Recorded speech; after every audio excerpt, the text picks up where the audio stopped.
Hello ladies and gentlemen, welcome yet again to another episode of Dinner Guide. I am your host Chef Andy, and today we are bringing you the first of 12 episodes that are going to be airing this season. We're going to be airing some beautiful inspiratory dishes this Christmas, and today I'm going to be showing you something that comes from a very beautiful part of Kenya, the Kamba side of the country. I'm going to be showing you how to make a very beautiful and simple Muthokoi dish. So without further ado, I'll start by introducing what we'll be working with today. So I've got some parsley and I've got some fresh coriander as well. I've also got some spring onions there, a bit of tomatoes and a bit of carrots. I'm also going to be using some beautiful red bullet chilies, a bit of iodized salt, just regular iodized salt. I'm also going to go in with half an onion, red and white, a bit of garlic and ginger just for flavor, a bit of peas there just for color. And last but not least, our main ingredient, the Muthokoi itself. So in this particular dish here, I have some maize that has some dry maize and some pigeon peas or mbaazi, which is a local name. So this has just been cooked, pre-cooked rather. And all we are going to do now is just finish it off. I'll also be working with a bit of olive oil and last but not least, some chicken stock. So without further ado, I'm going to take a short break now, and when we come back, I'm going to be able to show you how this is done, and I'm also going to fill you in on some of the small details you need to learn and to remember when making a simple Muthokoi. So don't touch that dial, we'll be right back.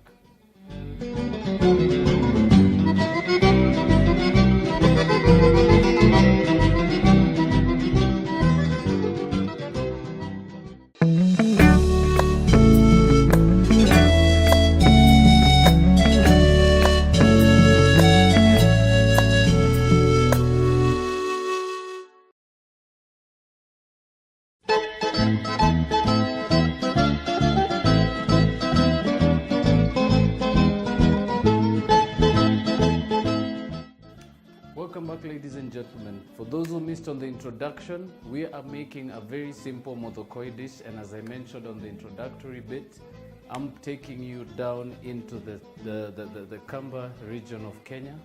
I'm going to be showing you something that is definitely not similar to what you'd call tradition, but it's something that brings the festivity and the creativity to your dish. And if you're working with this particular dish, this is something that you're definitely going to want to see. So we're going to start off by frying some of the ingredients on the table. So for that, I'm going to be working with some onion, garlic, and ginger. So very quickly, just going to quickly just break my ginger roots. And we're going to be working with about 2 cloves. Right, so very simple way of peeling garlic. Just knife on top of the clove, one smash, and the skin comes off. And we're just going to be pounding that in our pestle and mortar. I also have a pan to my left that's already preheating, so we're just going to go in and start as soon as this is a little hot. Also very important thing to remember, please never start frying anything in cold oil. It's not advisable to do so, and second of all, it's not even healthy for you. Remember, there's a lot of properties in oil that you can actually be able to twist and make a little better, especially by heating your oil before you actually start your frying stage. So now very simple, we're just going to also just peel just a part of that ginger root. So I'm just going to slice some of those sides off. You can actually be able to do this with a spoon as well. Should actually peel really easily under rinsing water. So very simple, I'm just going to quickly just chop that finely.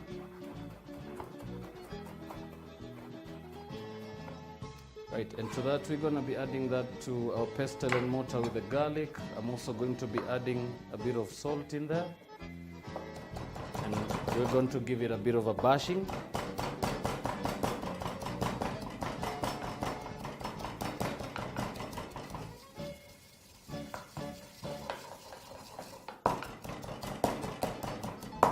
Right, so once it's just about minced, about a tablespoon of olive oil and just a bit of oil also in your hot pan.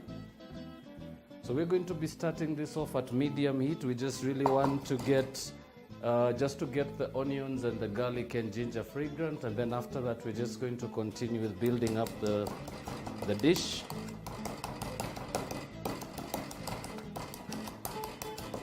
Right, so simple as that. All I'm going to do is use my mortar to just scoop out that beautiful minced garlic and ginger. So what you want to do is give this a few seconds just to really fuse with your oil. Right, simple as that. And to that I'll also be adding in a bit of my onion. So I'm just going to quickly fine chop a bit of the white onion.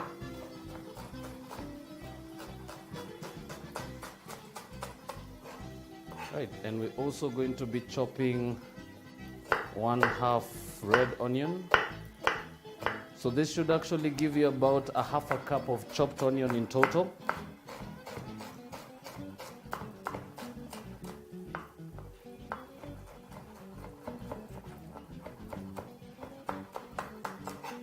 Right, always be sure not to waste any of your onions, so you should actually be able to just have the root bit as soon as you're done chopping.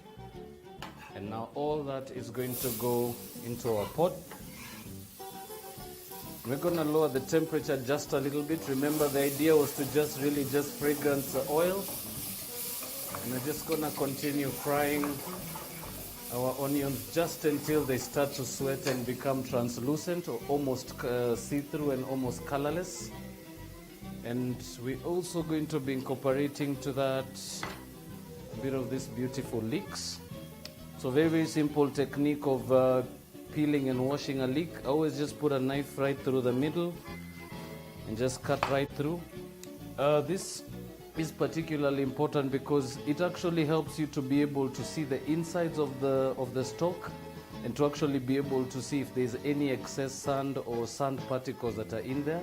But this was previously clean, so this is safe to go with. And all I'm going to do is just take off that dark tip, and we're just going to be using the middle and just a little bit of the root end.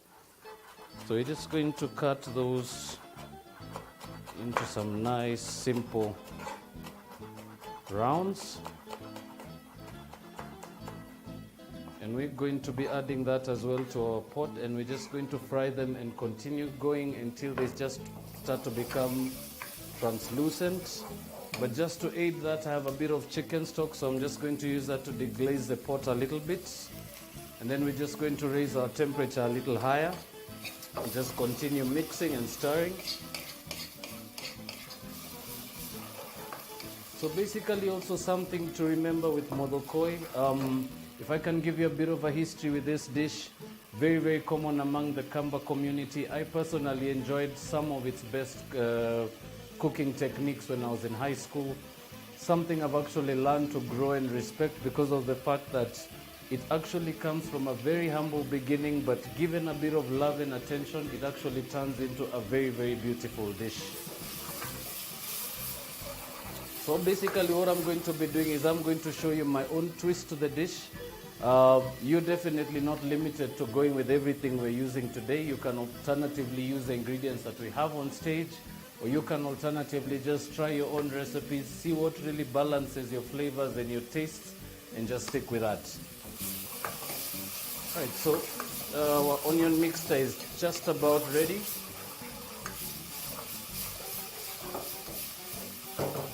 Right, so that's still going to continue going on high heat. Now to that I'll also be incorporating a bit of tomato. So I'm just going to take out that hard part at the top first. I'm just going to use a knife. Remember, this is one technique to also not waste your tomato. And all we are going to do is cut that into quarters. And then all I'm going to do is just cut those into some nice big chunks.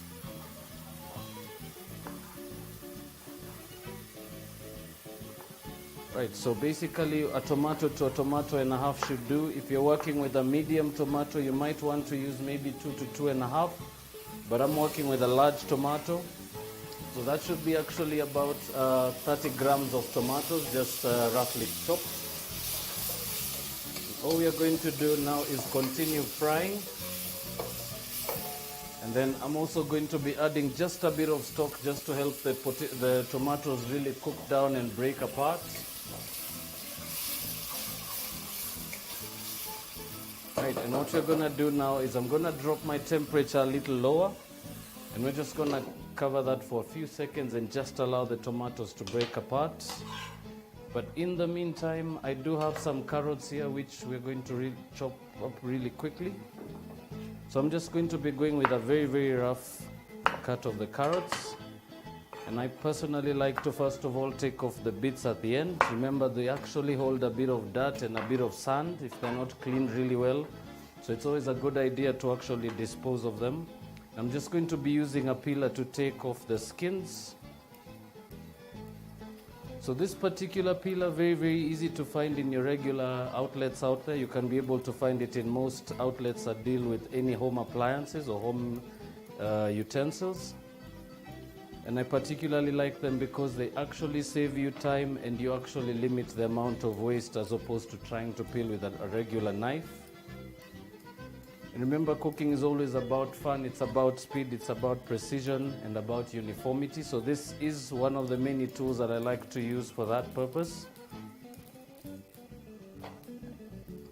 just going to finish peeling that last one, and we're just going to chop that up and incorporate it with our onions in the pan, with the tomatoes.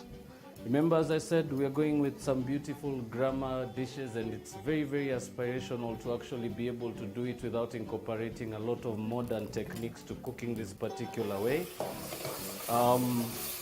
If I can be able to just mention that in most rural homes and in remote places of Kenya, you might actually not be able to make the same dish as I am now. You'd probably be using a 3-stone process of cooking.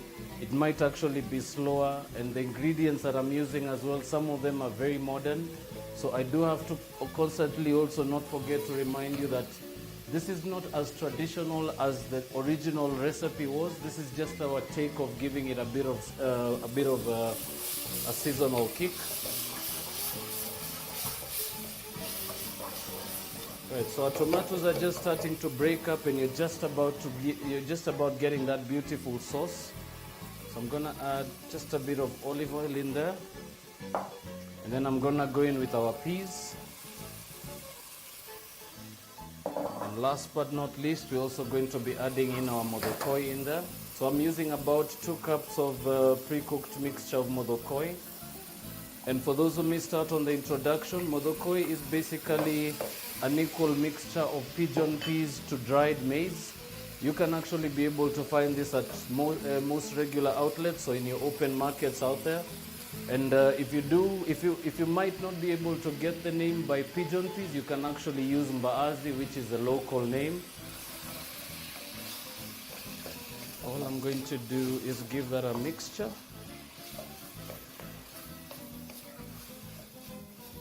So definitely very, very crucial that you give it a quick mix just before you cover it and allow it to simmer for a few seconds. Firstly, because remember, the mbazis are the pigeon peas do cook and become very starchy, so they actually start to look really gummy. So it's really crucial that you give it a nice, sure mix as you continue cooking, just to be able to make sure that you incorporate the ingredients and the color and everything mixes up really well. Right, so simple as that. And now I'm just going to finish that off by chopping in a bit of carrots in there. So very, very simple technique.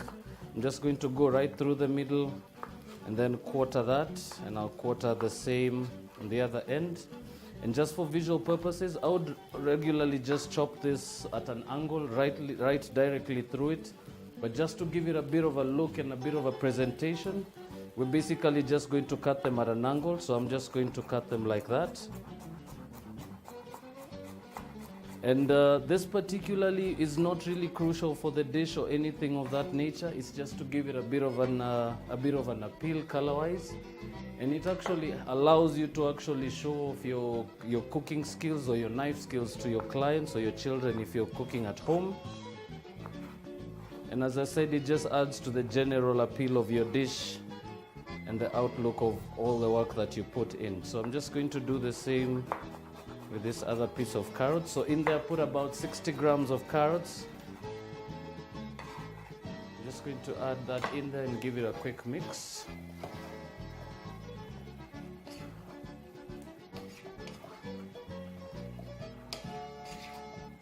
And last but not least, we're going to also incorporate about half a cup of stock. And I'll be giving that a few seconds just to simmer on low heat. So we're just going to cover that just for a few seconds. We're going to allow that to cook, and we're going to take a short commercial break. When we come back, I'm going to show you just how to finish off the dish. Remember, I still have a bit of red chilies there, a bit of coriander and parsley, which we're going to incorporate with the dish just to give it a nice, beautiful finish right before we serve it.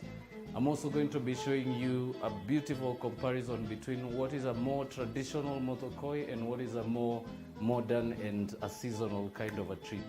So we're going to take a short commercial break. Please don't touch that dial. We'll be right back.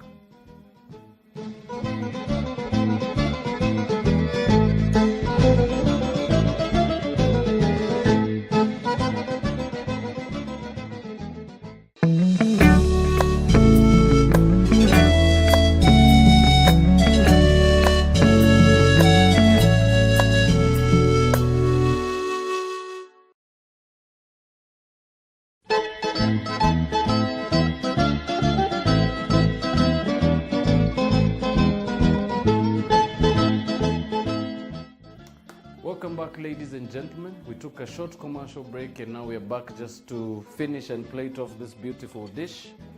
So I'm just going to check on that and see. So it's nicely dried out now, just by the look of the spoon and the judgment of the eye. It's very dry now. So this is basically the texture you're looking for. You're not looking for something saucy or too dry. And that should be just about the consistency you're looking for. So just to show you on the camera, so I'm just going to show you how it falls off the spoon. So it should actually just fall down in clusters or in chunks. That's a very good technique to know, or rather good checkpoint to make sure your Muthokoi is not undercooked or overcooked.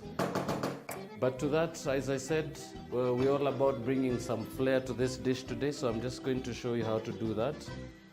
So I'm just going to use the outer skins of one red bullet chili.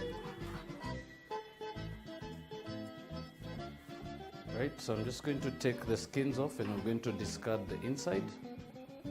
And to that, all we're going to do is just give it a nice julienne.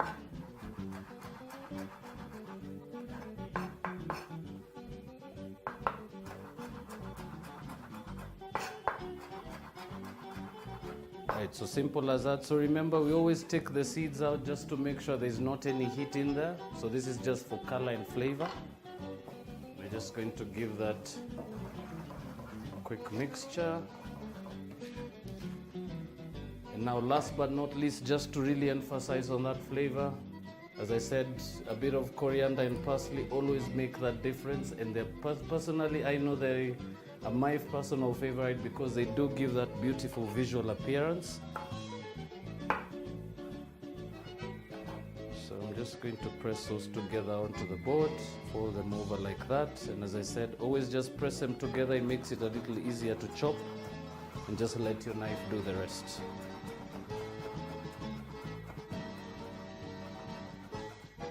Simple as that. So about a tablespoon of coriander and parsley, freshly chopped, in there. Now last but not least, pinch of salt. And now just one final mixture to make sure the ingredients are incorporated well. And as you can be able, if you could be able to smell the aromas in the kitchen, you do get that particularly nuttiness from the pigeon peas, you get the sweetness from the chili, and now the aromas from the parsley and coriander really just accentuate the flavors. And now we can actually turn that off the heat, and this is now ready to serve. So for that, I'm just going to move that onto a plate, but I am also going to show you just a comparison between what a more traditional Muthokoi looks like as compared to what we made today. So I'm just going to take this ring out and I'll show you. So that would be a very, very bland one that you'd actually probably expect if you were having this maybe in the deepest parts of out of Kenya or in the more rural areas of the country. But I will just serve just a little bit of our version, and you can be able to tell and judge, and probably you'd all be able to pick out which one you'd rather prefer. So basically very simple, as I said, just a twist of the same dish. So the one to my right is, or to your left, is one that was just easily done, and as I said, more rather than often, you actually find that a lot of grandma dishes stick the same way because they don't get any modification, or they just prefer to have them that way because of a cost effect or a preference effect for that matter. But as I said, we're about bringing some beautiful festive treats to you this season. So as I said, this is going to be the first of 12 beautiful dishes that we're going to be bringing to you this Christmas season. I hope you've managed to see what we've done today, and I hope you're now ready and able to try it yourselves at home. From my end, it has been a pleasure being with you, and I hope you've learned something, and you're probably going to try this as well.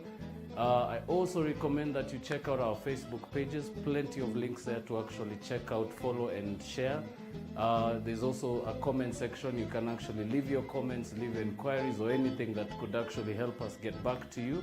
And we always look forward to what you guys have to ask and what we can actually help. So from my end, it's been a pleasure. So thank you so much for tuning in. My name has been Chef Andy. You've been watching Dinner Guide on BrandPlus TV. So until the next time, have a lovely Christmas season, have a lovely dinner this evening, and see you soon.